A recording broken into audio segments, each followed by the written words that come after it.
Hey there, fellow YouTube enthusiasts. Today, we're diving into a topic that might make you scratch your head and wonder, where did all these workers go? It's a puzzle that's been puzzling economists and, well, everyone who's been paying attention to the economy. So, buckle up as we unravel this mystery and explore the intriguing story behind the numbers. First things first, let's talk about the numbers. The unemployment rate improved, which is great news, right? But here's the catch, thousands of workers just disappeared. Like, poof. They're gone. And this isn't some magical disappearing act, it's a real-life economic conundrum. So, what happened to these workers? Were they just taking a long vacation from the workforce? Or did they find better opportunities elsewhere? Now, here's where things get interesting. The percentage of American workers ages 25 to 54 declined this year. That's a big deal because this age group is typically the backbone of the workforce. They're the ones with the experience, the skills, and the drive to keep the economy humming along. But something's happening to them, and it's not a good sign for the economy. So, what's going on here? In my opinion, this decline in the workforce participation rate is a red flag. It suggests that something is pushing these workers out of the labor market. Could it be that they're finding better opportunities elsewhere? Maybe they're starting their own businesses or pursuing other passions. Or, more concerning, could it be that they're being pushed out due to automation or a lack of job security?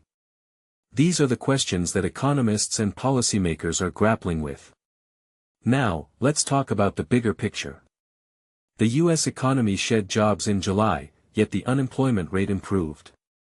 This unusual pairing points to a worrying story unfolding behind the numbers. It's like a game of hide-and-seek, but with jobs and workers. The workers are disappearing, and the economy is left wondering where they went.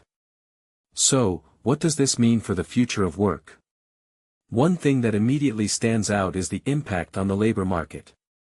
With fewer workers, businesses might struggle to find the talent they need to grow. This could lead to a skills gap and a lack of innovation.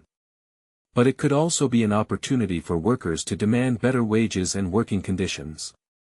After all, when the supply of labor decreases, the demand for skilled workers increases. What many people don't realize is that this decline in the workforce participation rate is not just an American phenomenon. It's a global trend. In many countries, young people are leaving the workforce in droves. This is particularly concerning in developing nations where the youth are the future of the economy. So, what's driving this global trend? Is it the allure of entrepreneurship? Or is it the lack of opportunities and job security? If you take a step back and think about it, this decline in the workforce participation rate raises a deeper question: what does the future of work look like? With automation and artificial intelligence on the rise, will the workforce of the future be vastly different from the one we know today? Will we see a shift towards a more entrepreneurial economy, or will we see a decline in traditional jobs? A detail I find fascinating is the impact on social welfare systems.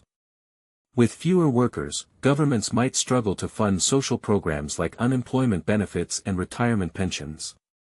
This could lead to a vicious cycle where workers are pushed out of the labor market due to a lack of job security and social safety nets. So, what can be done to address this challenge? What this really suggests is that the future of work is not just about jobs and wages.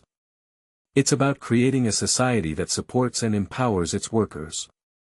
This means investing in education and training, providing social safety nets, and fostering an environment that encourages entrepreneurship and innovation. So, what can we do to create a more inclusive and sustainable future of work? In conclusion, the decline in the workforce participation rate is a complex and multifaceted issue. It's a puzzle that economists and policymakers are still trying to solve. But one thing is clear: the future of work is not just about jobs and wages.